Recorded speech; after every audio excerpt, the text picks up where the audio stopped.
Shalom, brothers and sisters. We're very happy to welcome you here to our online service.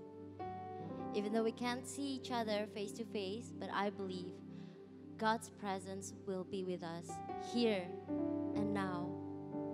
So now let us bring our prayer. O Lord in heaven, our Father Jesus, thank you so much for your blessings in our life. Thank you so much for your abundant covenant in our lives, Lord. Lord, so many times we think that we're alone, but you never leave us alone, never once. So we want to give our best praises and worship. We want you to hear our longing hearts, and we want you to be with us. Thank you, God.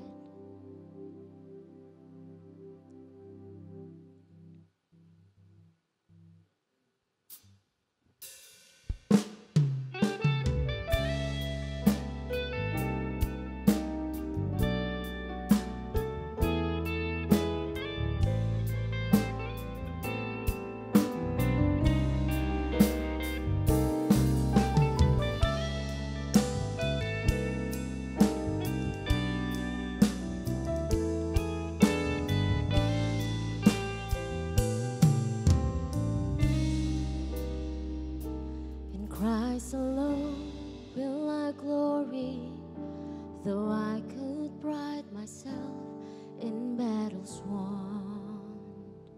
For I've been blessed beyond measure, and by His strength alone I overcome.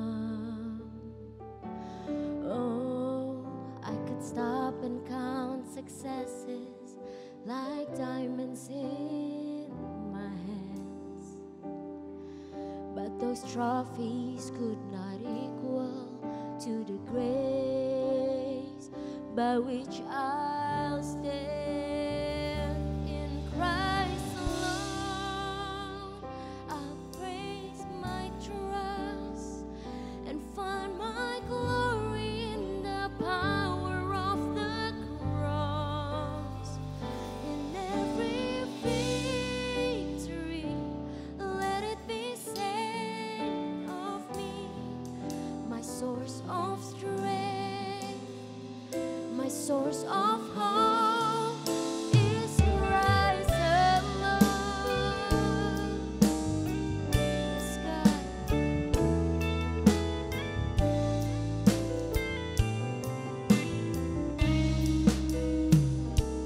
Christ alone do I glory, for only by His grace I am redeemed. For only His tender mercy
winning our battles, God.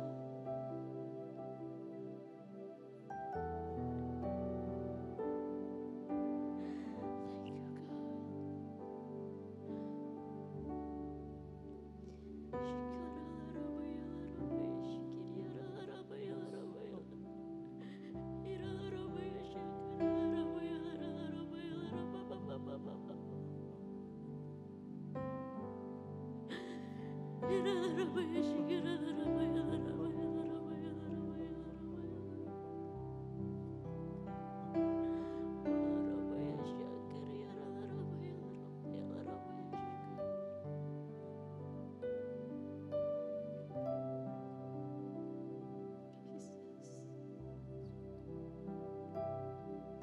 you, we put our lives in you, Lord.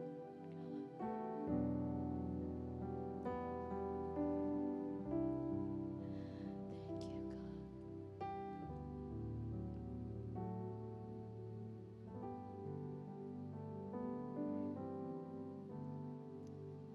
It is well with my soul. It is well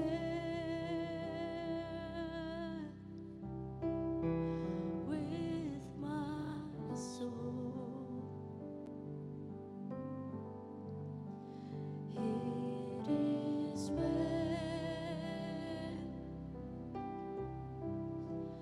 with my soul. It is well. It is well with my soul. Come on, sing. It is well.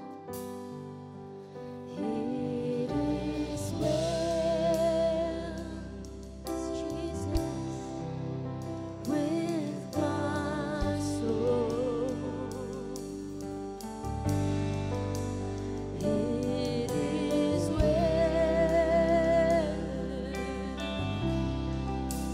with my soul. This is our faith, Lord. It is well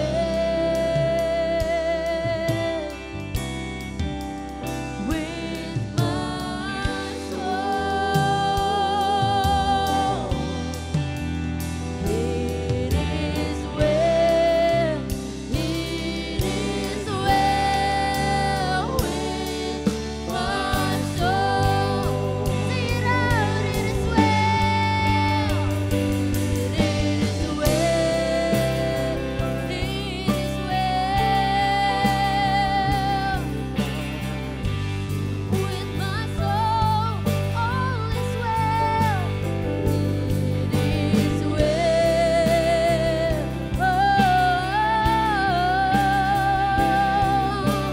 Yes, God, we believe it is well. It is well. Hallelujah. With my soul. It is well. It is well with my soul. It is well. It is well with my soul. Thank you, Lord. Hallelujah.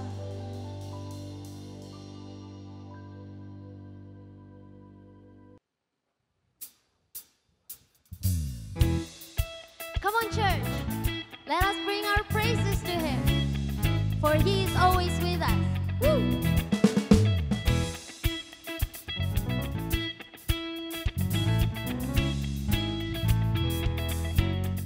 Let's sing together. I belong to you.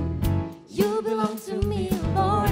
I'm surrounded everywhere that I go. I'll walk with you. You will walk with me, Lord. I'm surrounded everywhere that I go.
Okay, brothers and sisters, this is the very joyful moment for us to bring our offering. You may bring your offering, your tithe, and everything that you like to present it to our Lord Jesus Christ. And before we give our offering, let me pray.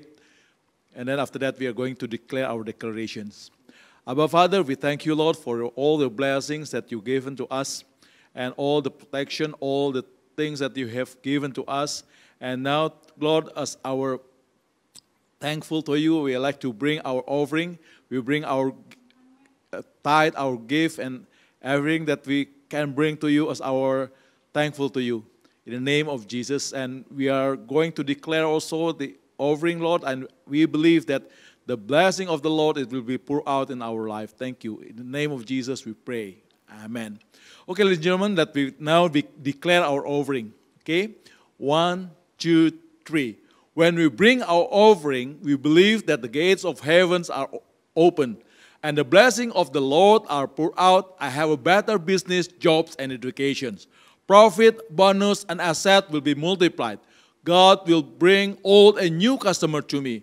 All bills will be paid off, and I own a house on earth and in heaven, receiving gifts, surprises, and reward. A soulmate will be given to those who are single. There is no barren person in our midst, and families living in harmony. All enemies, sickness, and loss will be rebuked from our lives, families, jobs, and our business. This is the time to give the offering in the name of Jesus. Hallelujah.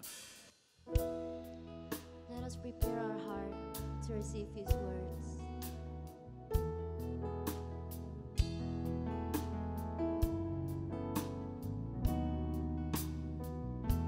Above all powers, above all kings, above all nature and all created things, above all wisdom and all the ways of men. You were here before the world began. Above all kingdoms, above all thrones, above all wonders the world has ever known, above all wealth and treasures of the earth,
Nah, saudara, bagaimana keadaan saudara hari ini?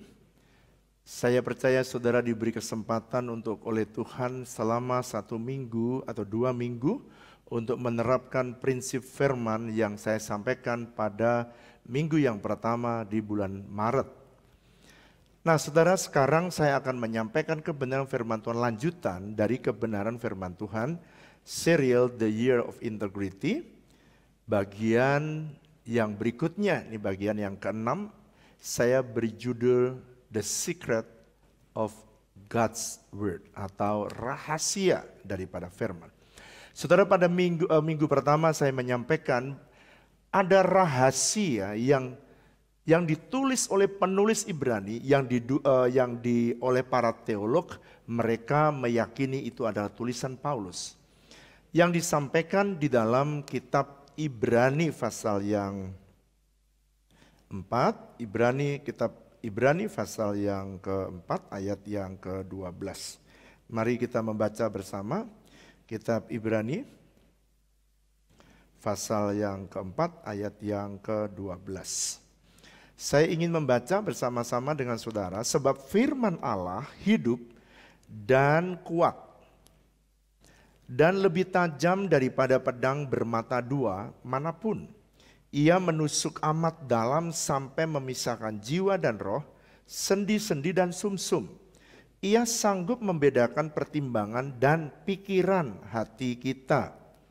Nah, saudara, kemarin saya mengambil dalam bahasa Inggrisnya dikatakan for the word of God is alive. Kita sudah bahas firman Tuhan itu hidup. Artinya firman Tuhan itu bisa memberi kehidupan. Ini sudah kita bahas yang pertama, bagian yang pertama. And the word of God is a powerful, berkuasa. Dalam bahasa aslinya dipakai kata energes, artinya jitu, tepat. Yang kedua, kita sudah membahas kemarin the word of God is powerful. Tetapi di dalam Alkitab bahasa Inggris, Ibrani pasal 4 ayat 12 dikatakan begini. It is sharper than the sharpest two-edged sword, cutting between soul and spirit, between joint and marrow. It is expose our innermost thought and desire. Jadi saya akan masuk kepada bagian yang ketiga. Pak, firman Tuhan yang ketiga yang Bapak mau sampaikan, Bapak sampaikan mengenai apa? Yang ketiga, Alkitab mengatakan dia lebih tajam. Firman Tuhan itu lebih tajam dari pedang bermata dua. Tapi dalam bahasa Inggrisnya hebat. It is the sharper, firman Tuhan itu sharper than the sharpest. Dia lebih tajam dari semua yang tertajam. Saya senang menggunakan bahasa Inggrisnya sebab bagus. It is sharper than the sharpest. Artinya gini, dia lebih tajam dari pedang bermata dua. Jadi dia tajam, lebih tajam. Apa saja yang tajam? Pisau. Mungkin saudara berkata, Pak, ada yang lebih tajam dari pisau apa? Perkataan manusia, tajamnya bukan. Firman Tuhan bisa lebih tajam daripada apapun. So, saudara, ini bagi saya ini satu yang luar biasa. Tajam itu artinya dia lebih akurat dari semua hukum dalam menyelesaikan masalah. Dia lebih tajam, saudara, kalau ada pisau, kenapa dia disebut tajam? Karena dia diasah dari bagian kanan dan diasah dari bagian kiri. Sehingga ketika dia menyatu dan akhirnya menjadi cuma satu, bukan kanan dan kiri, maka dia disebut tajam. Cuma satu, tadinya ada dua, akhirnya menjadi satu. Artinya firman Tuhan itu akurat, lebih akurat dari semua hukum yang ada di muka bumi untuk menyelesaikan setiap masalah. Mari saudara chat di dalam kolom chat saudara dan Anda bikin statement bersama-sama dengan saya. Firman Tuhan itu lebih akurat daripada semua hukum yang ada dalam dunia ini. Berarti dengan kata lain kalau saudara ada dua pertimbangan, ambil pertimbangan untuk menyelesaikan persoalan saudara dengan firman Tuhan. Sebab ketika Tuhan berkata dia itu sharper than the sharpest, artinya dia lebih tajam dari semua, yang lebih tajam, yang diunggulkan. Serial apapun di muka bumi ini, firman Tuhan jauh lebih tajam, jauh lebih akurat. Itu sebabnya saya lebih senang mempercayai firman Tuhan dari semua buku apapun yang saya baca di muka bumi. Saya senang membaca buku, saya juga senang menulis buku. Tetapi saya lebih senang menggunakan firman Tuhan menyelesaikan semua persoalan di atas persoalan yang datang dalam hidup kita. Pak, apa sih artinya pedang lebih tajam dari pedang bermata dua? Firman Tuhan itu lebih tajam dari pedang bermata dua, artinya begini. Artinya firman Tuhan itu yang saya sampaikan kepada saudara, itu punya atau bisa berlaku baik yang berbicara maupun yang mendengarkan. Dua via, pedang bermata dua. Kepada saudara dan juga kepada saya. Itu sebabnya kalau firman Tuhan ini berlaku dalam hidup saya, berarti firman Tuhan itu berlaku juga dalam hidup saudara. Kalau Tuhan bisa menyelesaikan persoalan dengan, kalau firman Tuhan bisa menyelesaikan persoalan saya dengan akurat, maka firman Tuhan yang sama bisa menyelesaikan persoalan saudara dengan akurat pula. Itu artinya pedang bermata dua. Oleh karena itu saya berdoa, setiap persoalan yang saudara hadapi, jangan pernah keluar dari setiap prinsip firman Tuhan. Itu sebabnya saya mengajarkan, yang saya ajarkan di dalam TC 01 sampai dengan TC 07 itu adalah prinsip-prinsip firman. Bukan sejarah yang saya ceritakan, bukan pengetahuan manusia, tetapi itu prinsip firman. Kalau saudara dengarkan, kalau saudara jalankan dan saudara ikuti, maka saudara akan merasakan kenikmatan dan kehebatan bahwa firman Tuhan itu tajam, lebih tajam dari semua hukum yang ada di muka bumi. Itu sebabnya saya menolong saudara supaya saudara menghargai betapa dahsyatnya firman Tuhan itu. Nah sekarang yang bagian yang keempat, Alkitab tulis gini, sebab firman Tuhan itu hidup. The word of God is alive. Yang kedua, the word of God is powerful, sangat berkuasa, energis. Yang ketiga, dia lebih tajam dari yang paling tajam. Saya tidak tahu yang paling tajam menurut saudara apa. Kalau menurut perkataan manusia yang tajam menurut saudara, firman Tuhan lebih tajam daripada itu. Lalu kemudian dia katakan, ia menusuk amat dalam sampai memisahkan jiwa dan roh. Nah ini bagus, bagian yang keempat. Apa Pak rahasia? What is the secret of God's word? Yang keempat, dalam bahasa Inggris dikatakan, it is cutting between soul and spirit. Jadi firman Tuhan itu menusuk dalam. Artinya kalau dalam bahasa Inggris lebih jelas lagi, dia itu bisa memisahkan, dia bisa memotong dengan akurat dan bahkan dia bisa separate mana pertimbangan yang manusiawi, jiwa kita, dan mana pertimbangan roh yang ilahi. Saudara bisa hidup secara manusiawi, tapi saudara juga bisa hidup secara ilahi. Nah, Pak, apa yang bisa menolong kita bisa mengerti itu dengan akurat? Kalau saudara membaca firman Tuhan. Itu sebabnya firman Tuhan yang bagian kedua tadi so powerful. Pak, saya pengen tahu lebih dalam. Cutting between soul and spirit. Bagian A, anggaplah saya bagian A ya. Apa sih yang saya perlu mengerti rahasia di sini? Yang pertama, dia bisa memisahkan jiwa dan roh kita. Dia bisa memisahkan mana yang berasal jiwa itu apa Pak? Pikiran kita, perasaan kita, dan kehendak kita.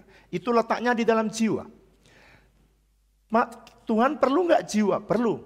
Tapi tatkala kita mendengar perkataan Tuhan itu ada di dalam alam roh.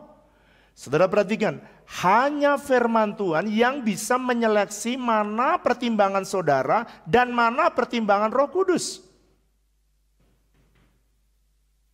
Kalau saudara tidak mempercayai firman, Anda tidak sering membaca firman, saudara banyak orang lebih mempercayai cara berpikirnya, padahal Roh Kudus sudah berbicara kepada dia melalui rohnya.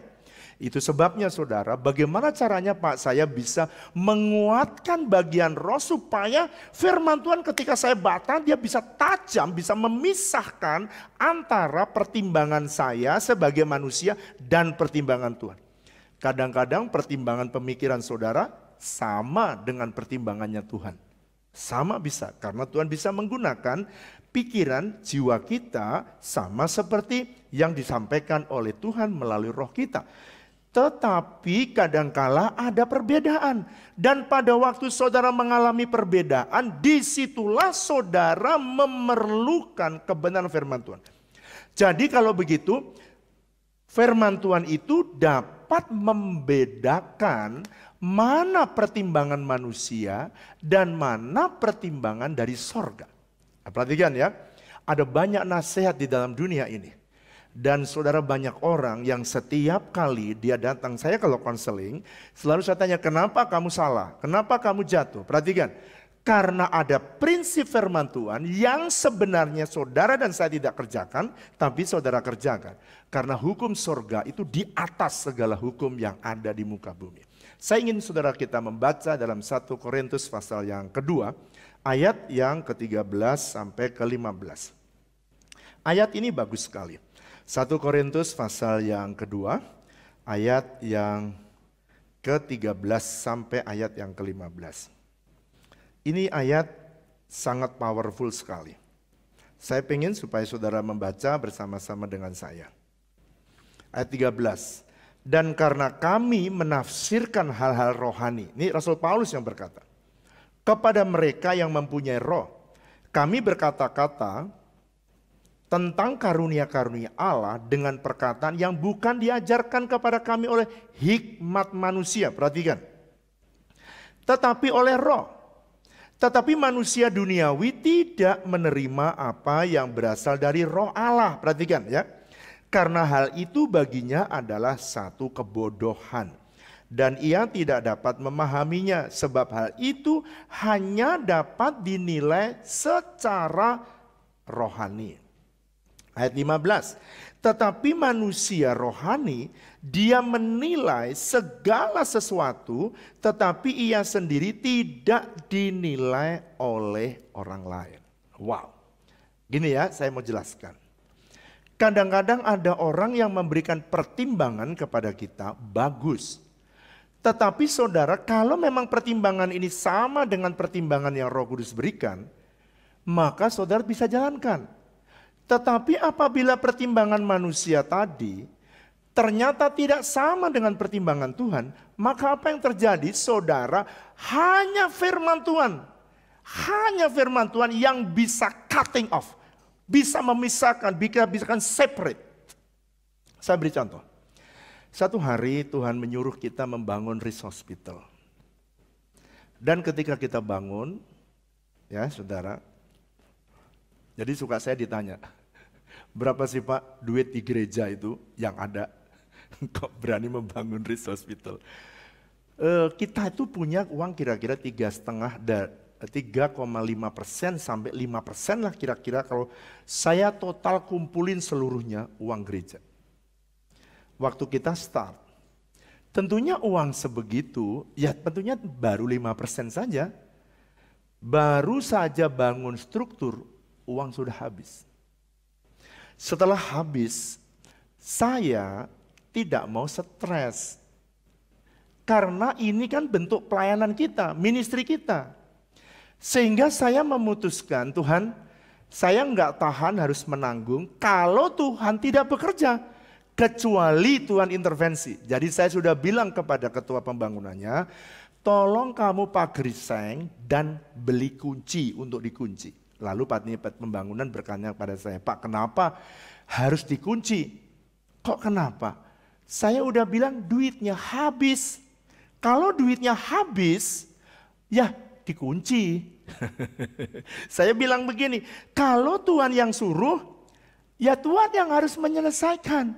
Kalau Tuhan yang suruh, saya tidak mau saya yang menyelesaikan. Harus Tuhan, makanya saya mau kunci. Nah saudara, di tengah-tengah jalan ketika saya cerita bahwa uang kita habis, ini perhatikan, ada seorang businessman datang kepada saya. Dan dia datang dengan sebuah advice yang menurut saya juga bagus. Dia bilang gini kepada saya, Pak Gembala, Bapak ingin gak rumah Indonesia sehat cepat jadi? Saya bilang senang, pengen.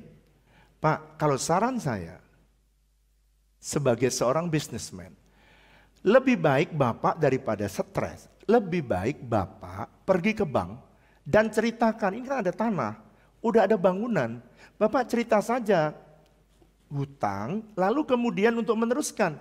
Sehingga pada waktu menyelesaikan dan meneruskan udah selesai, Bapak nggak usah banyak pikiran. Bagus sih, bagus. Lalu saya bertanya kepada dia. Sekarang saya tanya, kalau seandainya saya utang, rumah Indonesia Sehat kalau bikin hotel baru itu senang. Tapi kalau rumah sakit baru, kamu mesti ngerti tidak ada orang yang berani menjadi kelinci percobaan. Tapi pertimbangan saya ngomong sama dia ternyata terbukti bahwa ternyata tahun pertama gak ada berani. Kenapa saudara? Gak ada yang berani jadi kelinci percobaan. Tapi saya belum berani ngomong terlalu dalam karena memang belum terjadi. Tapi saya tanya sama dia, siapa yang akan bayar itu hutangnya? Sebab tidak ada garansi, risk itu bisa jalan. Nggak ada garansi. Dan ternyata dalam 1 tahun nggak menghasilkan apa-apa. Karena orang takut sekali masuk ke rumah sakit yang pertama. Karena kita ini rumah sakit yang pertama buat gereja kita. Lalu saya tanya, kalau saya hutang, yang bayar siapa? Gereja atau kamu?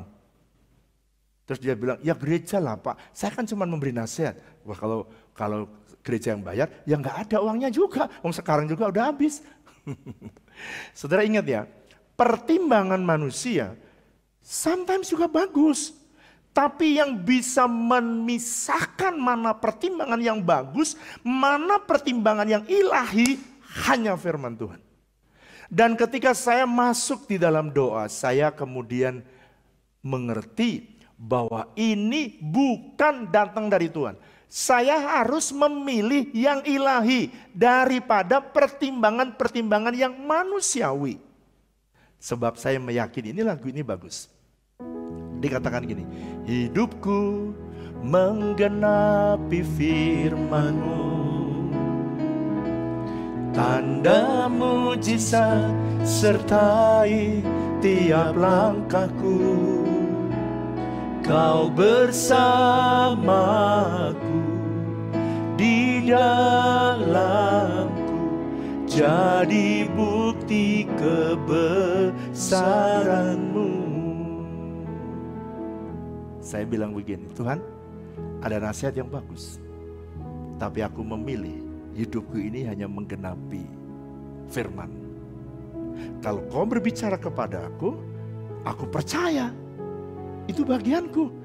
Tapi yang meneruskannya, cari duit bukan bagianku. Sebab kau panggil aku, itu jadi hamba Tuhan, bukan untuk pencari duit. Saya kalau doa polos-polos saja dengan Tuhan. Saya mau tutup, tinggal 1 minggu, tiba-tiba ada bunyi telepon, kring. Coba ya, untung saya gak jadi hutang.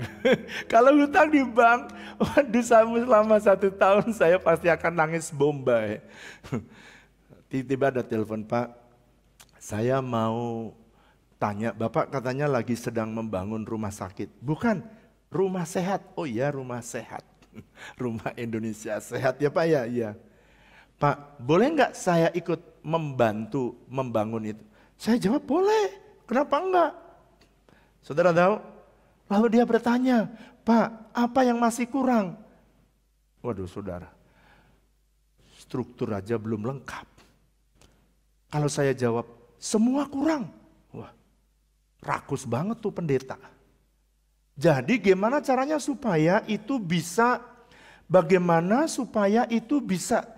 masuk di dalam hati dia. Saya bilang gini aja Pak, kamu datang bisa nggak? Datang nanti aku temenin untuk lihat apa yang kamu tergerak, kamu beri.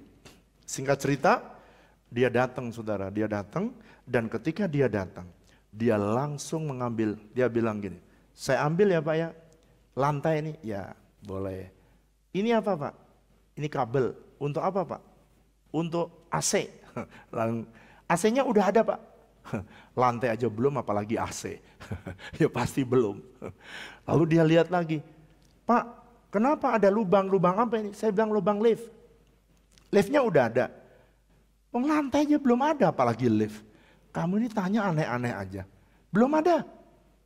Tapi kenapa Bapak bikin lubang? Saya kalau bikin lubang bisa. Nyediain lift saya nggak bisa. Terus dia pulang bilang gini sama saya, Pak sini Pak. Dia bilang gini, waktu saya tadi kesini Pak, sebenarnya uang di kantor saya udah saya siapkan Pak. Tapi dia bilang, tapi saya lagi berdoa, kemana Tuhan saya membuang uang ini? Waduh, saya lagi berdoa. Saya berdoa gini, Tuhan, biarlah kau buang ke Risk Hospital gitu doa saya. Tapi nggak ngomong, diam-diam aja. Di hati Tuhan, buanglah ke sini. Terus kemudian dia bilang, Pak, saya lihat orang lain bikin proposal, itu pun belum digali. Proposalnya datang beli gali aja belum. Bapak nggak datang ke saya, nggak bawa proposal, dan Bapak juga nggak cerita kepada saya, tapi gedungnya udah hampir jadi. Hampir jadi kata dia, karena udah ada barangnya. Lalu dia bilang ini, saya ambil ini Pak, saya ambil lantai, saya ambil AC, saya ambil. Pada waktu dia dengar saya ambil. Hati saya gini, Tuhan, ini intervensimu. Lalu saya bilang sama dia, ini kamu ambil, ini ambil. Kemarin juga ada orang yang ambil, tapi maksudnya nggak datang lagi dia. Ini sebenarnya kamu punya uang apa enggak? Jangan sampai nanti saya teruskan ternyata nggak ada uangnya. Dia bilang, Pak terus lanjutkan. Nanti saya akan kirim uangnya. Ternyata Tuhan bisa bertanggung jawab. Kalau Tuhan yang menyuruh, dia bertanggung jawab untuk menyelesaikan. Sebab dia yang memulai, dia yang melanjutkan, dia pula yang akan mengakhiri. Setiap perintah yang diberikan kepada kita, tepuk tangan yang meriah buat Allah kita. Mari katakan, deklarasikan dengan iman. Hidupku menggenapi firman-Mu. Tanda mujizat sertai tiap langkahku. Kau bersamaku di dalamku, jadi bukti kebesaran-Mu. Apa artinya Pak memisahkan jiwa dan roh? Penulis Ibrani menjelaskan lebih dalam bagian B ini ya. Dia memisahkan sendi dan sumsum, tulang sumsum. Sendi itu apa sih kalau saudara baca ya? Sendi itu merupakan pangkal pergerakan. Kalau sendimu sakit, Anda tidak bisa bergerak. Apa itu sumsum? Tadi malam saya sempat belajar sedikit apa itu sumsum, tulang belakang. Sumsum tulang belakang ini adalah pusat atau melanjutkan dia adalah pusat syaraf instruksi. Dari otak itu dia bisa sampai kepada seluruh anggota badan, dia harus melewati yang namanya syaraf yang ada di sumsum tulang belakang. Jadi ada sumsum ini, sumsum tulang belakang itu berbicara tentang instruksi. Sendi bicara tentang pergerakan. Apa artinya? Artinya gini, firman Tuhan itu bisa memisahkan pergerakan yang berasal dari perintah sorga dan pergerakan yang berasal dari diri sendiri. Anda perhatikan, dan saya udah janji untuk gereja ini, Saya udah janji Tuhan, saya tidak akan melaksanakan segala sesuatu yang bukan Tuhan yang perintah. Sebab kalau pergerakan itu lahir dari saya atau lahir dari gereja, maka gereja bertanggung jawab. Tapi kalau pergerakan itu datang dari Tuhan, maka sorga yang akan bertanggung jawab. Nah saudara, kalau terjadi misleading, ini yang paling berbahaya. Itu sebabnya banyak sekali ada yang namanya proyek mangkrak. Kenapa proyek mangkrak bisa terjadi? Oleh karena terjadi misleading.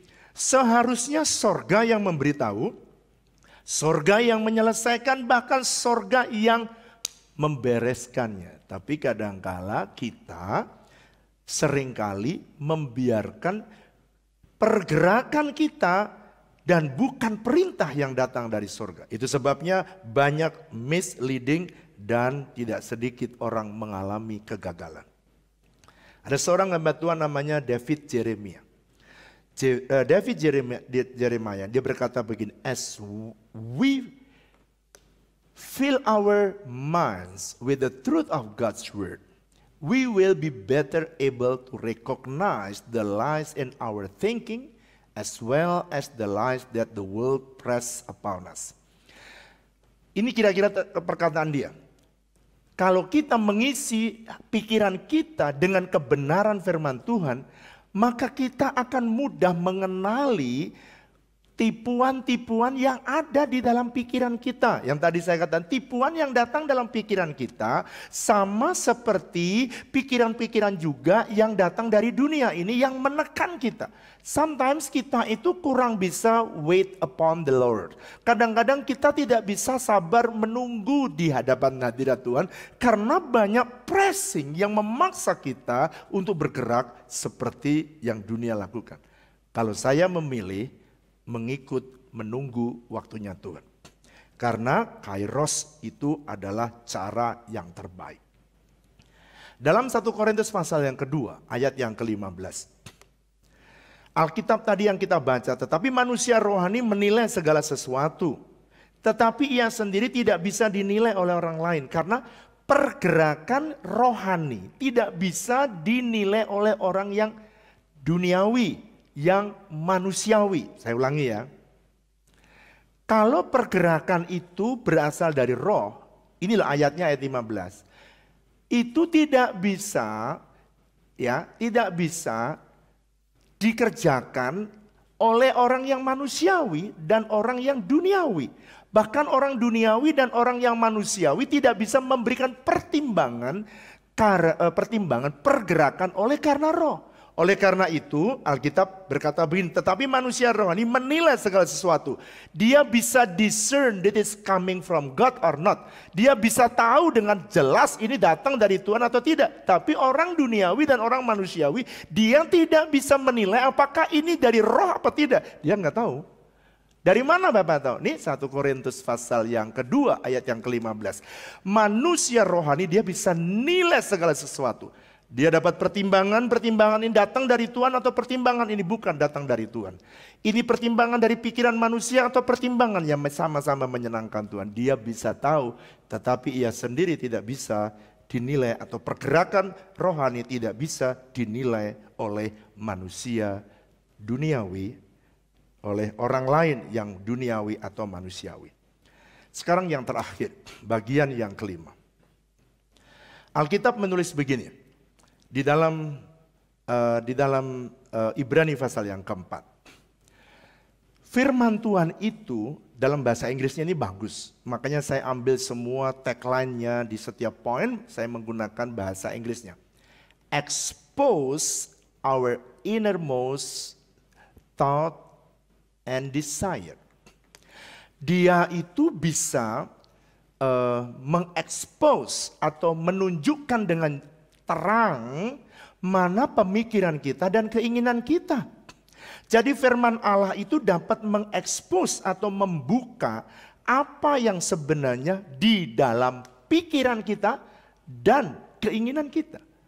Jadi firman Tuhan itu kalau saudara baca dan saudara masuk di dalamnya, maka saudara itu akan terbuka sebuah kebenaran-kebenaran yang ternyata apa yang saudara pikir dan yang saya pikir itu ternyata bukan datang dari Tuhan. No. Tetapi sometimes Tuhan juga bisa membuka segala sesuatu yang saudara pikir ternyata pikiran itu yang datang dari Tuhan. So that's why firman Tuhan bisa expose, membuka yang tadi tertutup terbuka kembali apa yang saudara pikirkan dan keinginan saudara. Dan Tuhan itu hebatnya, buat saya itu terlalu ajaib. Dia bisa tahu tuh pikiranmu sesuai dengan keinginan Tuhan atau tidak. Bagaimana saya bisa tahu, Pak? Kalau kau melakukan dan memikirkan apa yang datang dari Tuhan itu tenang. Makanya ada lagu yang bagus.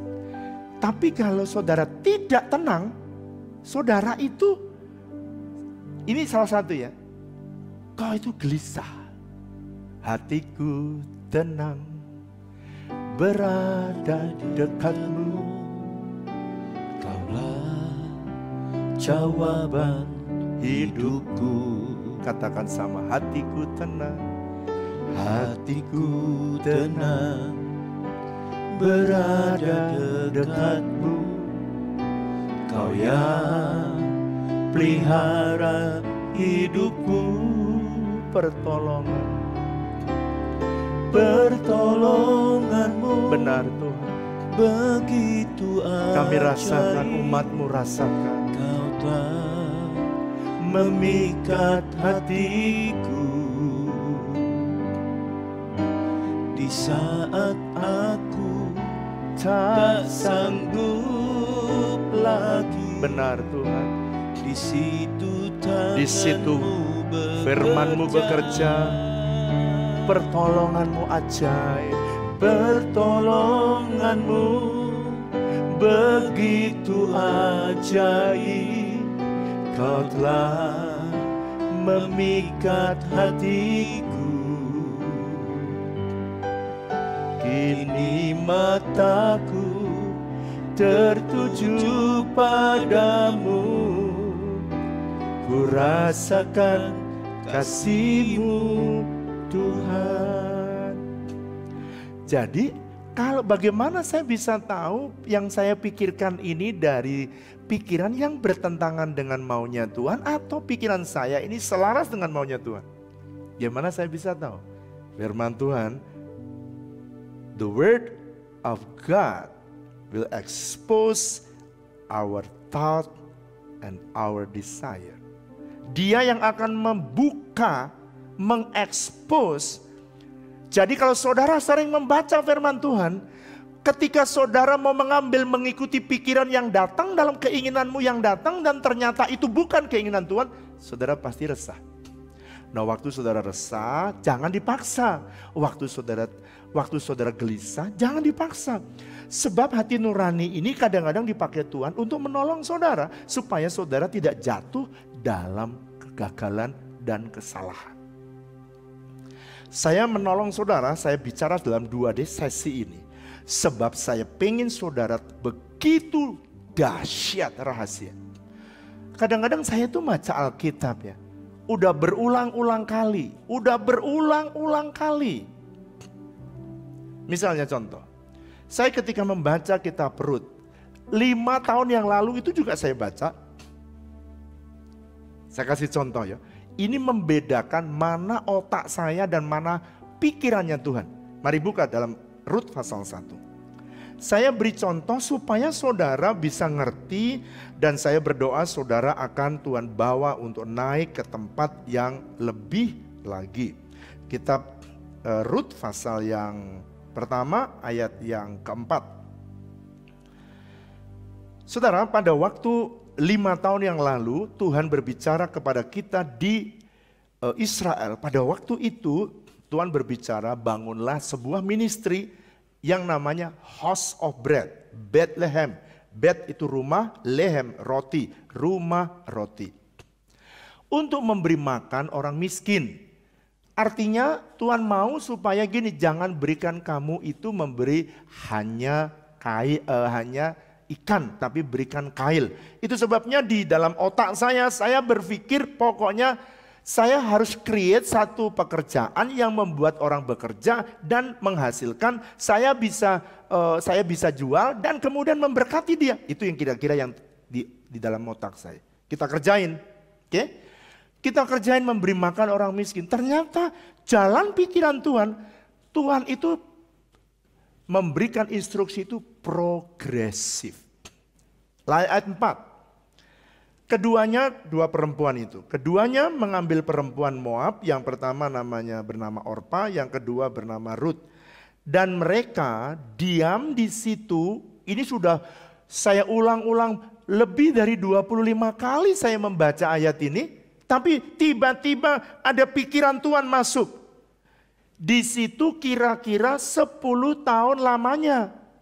Kenapa 10 tahun tiba-tiba berbicara? Ayat yang ke-6. Kemudian berkemaslah ia, kedua menantunya, dan ia pulang ke daerah Moab. Sebab di daerah Moab itu mendengar bahwa Tuhan telah memperhatikan umatnya dan memberikan makanan kepada mereka. Jadi Bethlehem yang tadinya terjadi kelaparan, 10 tahun ketika Naomi dan Elimelek ini pergi ada di Moab, 10 tahun dia pergi kembali lagi ke Bethlehem karena di Bethlehem ada makanan. Apa yang Tuhan bicara sama saya?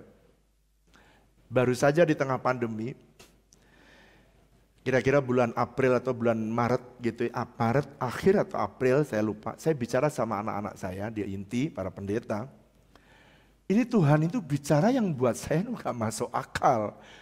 Tuhan berkata gini, 10 tahun saya beri kamu waktu, 10 tahun. Dan saya merindu supaya House of Bread bisa memberi makan bagi kota. Waktu saya mendengar, Tuhan memberi makan jemaat saja belum kelar. Masih jemaat yang pengen dapat sayur yang sehat aja belum dapat. Belum dapat ikan yang sehat aja belum dapat. Jadi saya mulai berpikir bagaimana caranya melakukannya. Saudara perhatikan. Tapi pertimbangan otak saya ini kan masa-masa sukar. Di masa-masa sukar kalau bisa ya janganlah keluarin kalimat-kalimat yang menyulitkan saya berpikir. Tapi mau tidak mau saya harus tahu ini pikiran saya yang berkata ini masa resesi. Pikirannya Tuhan perhatikan. The word of God will expose our thought and desire. Jadi keinginan saya kalau bisa jangan kerjakan ini terlampau besar, terlampau sulit, terlampau susah untuk dilakukan. Sehingga saya bilang kepada anak-anak saya, ini saya masih bertempur nih. Tetapi in the end saya langsung tahu. Tuhan, saya harus bedakan. Keinginan Tuhan, ya saya kerjakan kalau keinginan Tuhan. Tapi gak masuk di akal saya bilang gini. Kalau Tuhan mau, saya akan kerjakan. Begitu saya bilang ya, saudara tahu, damai sejahtera. Makanya lagunya bunyinya gini. Hatiku tenang berada dekatmu. Kaulah jawaban hidupku. Stop. Kenapa hatinya tenang? Karena Tuhan memberi jawaban. Kalau kamu ikuti, maka kamu tenang. Selama saya bilang enggak, gelisah. Saudara pilih mana? Supaya awet umurnya ya, saya milih ikut Tuhan. Makanya saya langsung bilang sama anak-anak saya. Walaupun enggak masuk akal, saya akan yang setahu saya. Tadi memberi makan jemaat, sekarang memberi makan kota. Jadi yang setahu saya adalah saya mesti multiplikasikan. Sayur saya multiplikasikan, ikan saya multiplikasikan. Itu yang saya tahu. Pohon buah saya multiplikasikan. Kalau tadi memberi makan harus ada, kalau dulu nggak ada perintah memberi makan, saya nggak pikirin ada karbohidrat, ada protein, ada vitamin, ada mineral, saya nggak pikirin. Tapi karena saya orang pangan, waktu disuruh memberi makan saya mesti sediakan juga. Apa itu? Karbohidrat, kita tanam porang. Protein, kita tanam ikan, pelihara ikan. Vitamin, mineral, kita bikin sayur dan buah. Dan kita multiplikasi. Saudara, saya tidak tahu seberapa besar yang dia mau, tapi ketika saya berkata ya atas perintah Tuhan, saudara tahu apa yang terjadi? Tiba-tiba semua ajaib. Saudara, saya bisa cerita kepada saudara, saya pun ajaib. Melihat aja orang yang bekerja, wow, tiba-tiba anakan begitu banyak, berlipat-lipat kali ganda, dan juga saya tidak tahu. Yang bagian saya pokoknya saya taat, bagaimana berikutnya saya tidak tahu. Tetapi saya sudah belajar berjalan dengan Tuhan. Ketika Tuhan buka, jangan kita menolak. Sebab firman Tuhan, dia bisa membuka apa yang ada dalam pikiran kita dan keinginan kita.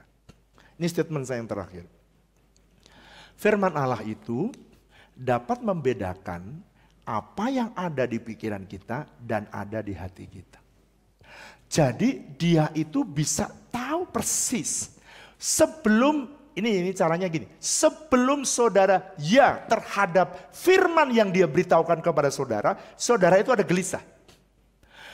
Dan saudara itu langsung firman Tuhan itu bisa tahu membuat saudara ketika saudara gelisah, saudara langsung tahu ini keinginanku dan pikiranku tidak sama dengan cara Tuhan mau.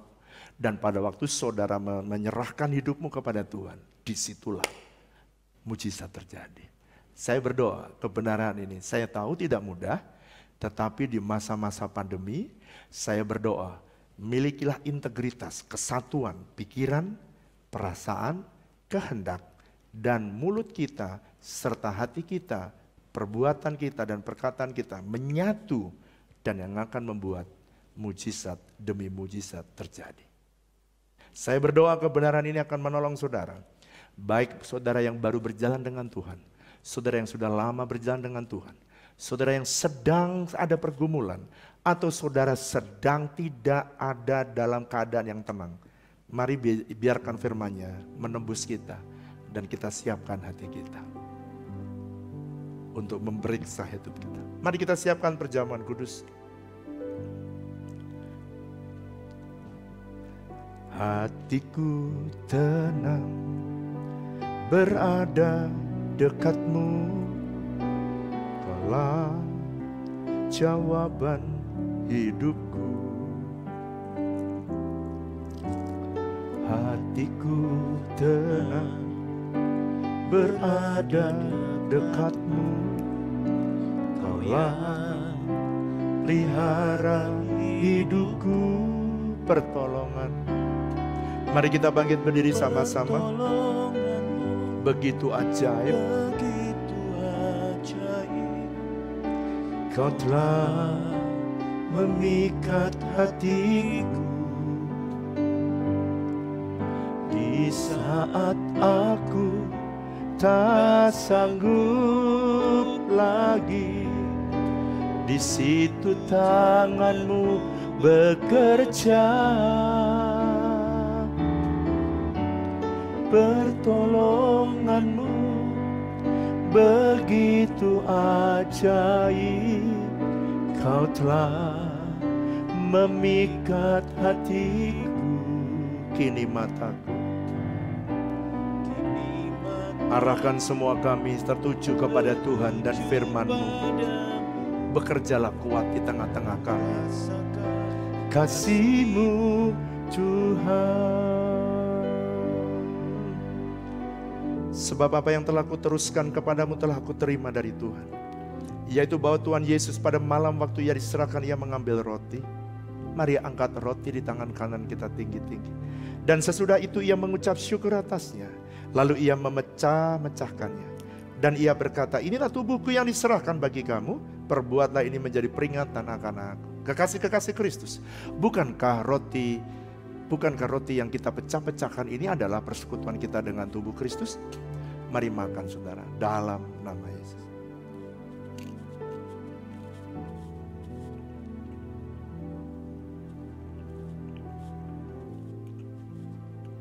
Terima kasih Tuhan. Biarkan kami terus semua umat-Mu, kami ada dan tenggelam di dalam-Mu.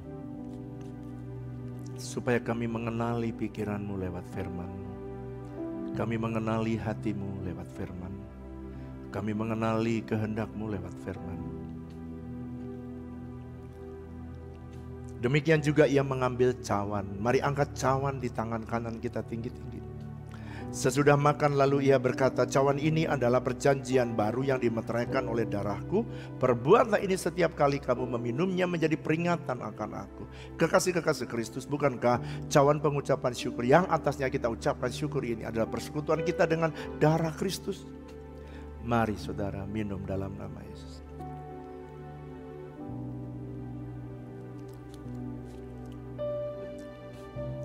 Mari naikkan syukur-Mu. Mari naikkan syukur-Mu. Shididadalabaya shandaralamo.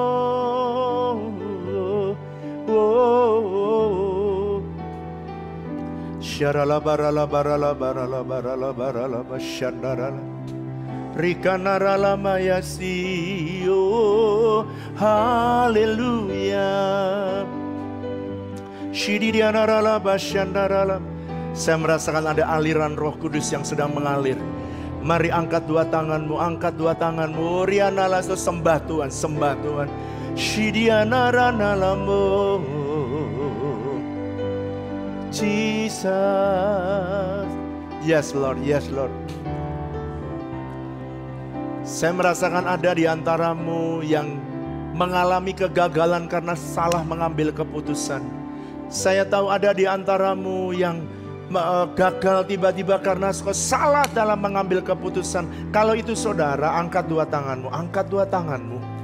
Jangan jauh dari Tuhan, justru saudara dekat kepada Tuhan. Saudara makin mendekat kepada Tuhan dan saudara akan lihat Tuhan tidak pernah meninggalkan saudara. Tuhan lihat tangan-tangan yang diangkat. Kalau ada keputusan yang salah yang diambil, firman-Mu akan bisa membedakan dan memisahkan mana yang dari pikiran kami dan pikiran-Mu, Tuhan.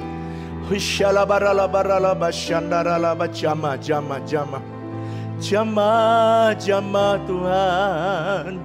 Jama Tuhan Yesus. Jama Tuhan Yesus. Jama Tuhan Yesus. Luruskan Tuhan, arahkan yang benar. Jama, luruskan di jalan yang benar. Mereka akan alami pertolongan-Mu yang ajaib. Mereka akan mengalami pertolongan-Mu yang luar biasa. Terima kasih Kau Tuhan yang hebat, Kau Tuhan yang dahsyat, Kau Tuhan yang ajaib. Kau akan menolong umat-Mu dan tidak ada yang jatuh dan tergeletak. Engkau pasti akan angkat mereka kembali kepada posisi seperti yang Kau inginkan. Ibu Flora akan berdoa buat saudara. Kami bersyukur Tuhan buat hari ini yang Kau berikan waktu buat kami beribadah bersama-sama. Terima kasih buat makanan rohani yang boleh kami makan lewat firman Tuhan yang ditaburkan Tuhan. Aku berdoa biar firman Tuhan menjadi makanan rohani yang bertumbuh Tuhan di dalam hidup kami. Dan kami bisa berjalan dan terus berjalan selaras dengan kebenaran firman-Mu. Dan firman itu akan berbuah. Apa yang Kau taburkan hari ini tidak akan pernah kembali dengan sia-sia. Tetapi itu akan mengairi dalam hidup setiap kami yang mendengarkan firman Tuhan. Aku berdoa Tuhan, biar mulai hari ketika kami menangkap kebenaran firman-Mu, itu bekerja dalam hidup kami. Dan kami akan lihat firman itu berbuah-buah senantiasa dalam hidup kami. Terima kasih Tuhan, terima kasih. Pagi ini kami berdoa buat setiap keluarga demi keluarga yang ikut dalam ibadah hari ini. Kami berdoa kalau ada di antara keluarga kami yang sedang terbaring sakit. Kami berseru kepadamu dan biarlah lewat doa kami hari ini. Kami berdoa biar kerabat keluarga kami yang dalam keadaan sakit Kau jamah dan Kau sembuhkan oleh bilur-bilur Yesus. Aku berdoa biar Engkau menjamah dan menyembuhkan setiap rekan kami yang sakit Tuhan, sahabat, teman dan keluarga kami yang sakit. Kami mau berdoa Tuhan buat anak-anak kami yang sekolah Tuhan. Engkau berikan kepandaian, kecerdasan Tuhan. Masa-masa menjelang mid semester ini Tuhan, biar Engkau memberikan hikmat-Mu berlimpah-limpah. Juga anak-anak kami yang sedang persiapan menghadapi ujian Tuhan. Aku berdoa biar Engkau menolong dan memberkati Tuhan. Kami berdoa biar dengan penuh sukacita kami sadar ketika kami melakukan segala sesuatu, kami melakukannya bersama-sama dengan Tuhan. Sebab kami sedang belajar melakukan kehendak Tuhan lewat setiap kebenaran firman-Mu yang Kau bagikan. Aku berdoa Tuhan buat setiap keluarga demi keluarga. Kembalikan Tuhan, pulihkan setiap rumah tangga demi rumah tangga, keluarga demi keluarga. Kami berdoa akan bangkit keluarga yang sehat. Supaya ketika Tuhan datang menjemput, maka kami bersama dengan seisi keluarga kami menjadi mempelai yang Kau siapkan Tuhan. Menyambut kedatangan-Mu. Terima kasih Tuhan, terima kasih. Hari ini kami berdoa buat pemerintahan yang ada di sekitar kami. Kami berdoa buat Pemda yang ada di Banten nih Tuhan. Kami berdoa buat gubernur dan wakil gubernur yang ada di Banten. Kami berdoa buat pemerintahan daerah tingkat 2, kabupaten dan kodia Tuhan. Kami berdoa buat setiap kecamatan, kelurahan yang ada. Kami berdoa Tuhan, Engkau memberkati pemerintahan kami. Engkau memberkati juga pemerintahan yang ada di pusat, presiden, wakil presiden, seluruh jajaran menteri yang ada. Kami berdoa buat pemerintahan di seluruh bangsa ini. Kami berdoa berikan pemerintahan yang bersih, yang takut akan Tuhan, yang menghormati Tuhan dengan sungguh-sungguh. Kami percaya ketika kami menghargai dan menghormati Tuhan, kami percaya Tuhan berdaulat atas bangsa kami. Kami rindu bangsa kami menjadi bangsa yang berbahagia sebab Allahnya ialah Tuhan yang hidup. Dan setiap orang yang ada di bangsa ini mengenal Tuhan yang hidup. Tuhan terima kasih kami terus berseru-seru di masa Pentakosta ketiga ini. Biarlah setiap lutut bertelut dan setiap lidah mengaku Yesus Kristus adalah Tuhan bagi kemuliaan Allah Bapa. Kami berdoa Tuhan buat keluarga, buat sanak, buat tetangga, buat orang yang kami doakan untuk diselamatkan. Tuhan biarlah hari ini terjadi hujan keselamatan Tuhan. Ada anak-anak-Mu yang namanya tercatat dalam kerajaan sorga. Kami berdoa ada banyak orang yang hari diselamatkan lewat kami mendengar firman Tuhan. Dan kami mengalami firman Tuhan dalam hidup kami. Terima kasih Tuhan, terima kasih. Kami memberkati lingkungan tetangga sekitar tempat di mana gereja-Mu berada. Kami berdoa, kami memberkati lingkungan tetangga di sekitar tempat di mana rumah kami berada. Kami berdoa Engkau memberkati lingkungan tetangga kami dengan berlimpah-limpah Tuhan. Terima kasih, berkatilah Tuhan. Supaya semua boleh merasakan dan mengakui bahwa Tuhanlah yang memberkati apa yang ada di bangsa ini. Tuhanlah yang memberkati lingkungan di mana anak-anak-Mu berada. Biarlah terang kasih Kristus itu menjadi nyata. Terima kasih Tuhan, terima kasih. Kami berdoa buat setiap kersel keluarga rohani yang Kau berikan dalam hidup kami. Kau berkati setiap kersel yang ada. Kau berkati setiap ketua kersel, berikan mereka kekuatan yang berlimpah-limpah. Terima kasih Tuhan. Kami berdoa, kami memberkati Tuhan gembala kami memberkati semua wakil gembala, elders, pengurus inti, pengerja Tuhan, dan seluruh jemaat yang ada. Kami berdoa Engkau memegang setiap tangan kami dengan tangan kanan-Mu yang memberikan kemenangan. Aku berdoa Engkau menuntun kami sesuai dengan kebenaran firman-Mu. Dan kami akan lihat betapa kami menjadi anak-anak-Mu yang Kau tuntun dan Kau sertai senantiasa. Terima kasih Tuhan, terpujilah nama-Mu. Dalam nama Yesus kami berdoa. Mari angkat dua tangan-Mu, terimalah berkat Tuhan. Diberkatilah hidup-Mu, diberkati keluarga-Mu. Jadilah saksi Tuhan dimanapun kau berada. Jadilah berkat dimanapun kau berada. Sebab berkat Tuhan turun atas bisnismu. Berkat Tuhan turun atas pekerjaan. Biarlah berkat kasih karunia dan damai sejahtera yang berlimpah-limpah dari Allah Bapa kita. Kasih dan cinta dari Tuhan Yesus. Persekutuan yang manis dengan Allah Roh Kudus kiranya menyertai saudara mulai hari ini bahkan sampai selama-lamanya. Yang percaya sama-sama katakan amin. Selamat hari Minggu, Tuhan Yesus memberkati saudara.